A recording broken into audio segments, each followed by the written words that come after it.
Cricket মাঠে আমরা boundary দেখি, উইকেট দেখি, আর দেখি স্লেজিং, কিন্তু কখনো কি ভেবেছেন দুই দল মাঠে নামার কথা? গ্যালারি ভরা দর্শক, অথচ এক দল আসলোই না। এটাকে বলে ওয়াক ওভার। ইতিহাসে এমন কিছু ম্যাচ আছে যেখানে ব্যাটে বলে লড়াইয়ের চেয়ে বড় হয়ে দাঁড়িয়েছিল রাজনীতি আর নিরাপত্তা।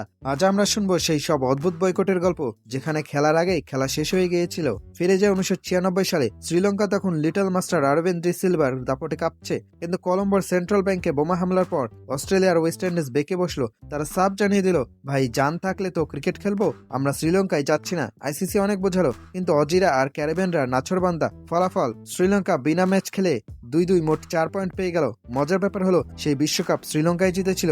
অজিরা মাঠে না গেলেও ফাইনালে লঙ্কানদের হাতে মার খাওয়া থেকে বাঁচতে পারেনি। এবার আসা যাক 2003-এ ভেন্নু হারারে রবার্ট মুগাবের রাজনৈতিক অস্থিরতায় উত্তাল জিম্বাবুয়ে। ইংল্যান্ড দল সাফ জানালো, সেখানে আমাদের নিরাপত্তা নেই। যদিও আইসিসি বলেছিল সব ঠিক আছে, নাসের হোসেনের দল হারাতে পা রাখেনি। সেই 2 পয়েন্ট জিম্বাবুয়েকে সুপার সিক্সে উঠতে সাহায্য করেছিল। ভাবুন তো, না খেলেই পয়েন্ট, এর চেয়ে সুখের আর কি হতে পারে? একই বিশ্বকাপে নিউজিল্যান্ড পড়ল কেনিয়ার মুখে, কিন্তু নাইরোবিতে সন্ত্রাসী হামলার আশঙ্কায় কিউইরা ব্যাগ গুছিয়ে ঘরে বসে থাকলো। কেনিয়া তো মহাখুশি। সেই পয়েন্টের জেরে কেনিয়ার শেষ পর্যন্ত বিশ্বকাপের সেমিফাইনাল খেলে ইতিহাস গড়েছিল। মাঝে মাঝে বয়কট যে কার জন্য সাপে বড় হয়, তা কেনিয়াকে না দেখলে বোঝা যেত না।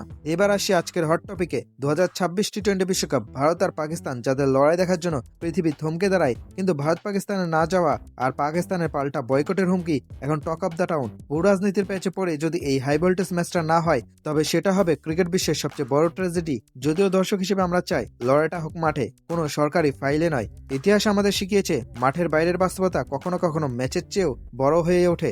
আপনার কি মনে হয় 2026-এ কি বাবর আজম আর সূর্য কুমারদের মুখোমুখি দেখা যাবে, নাকি আবারও ইতিহাসের পাতায় যোগ হবে আরেকটি বর্জন?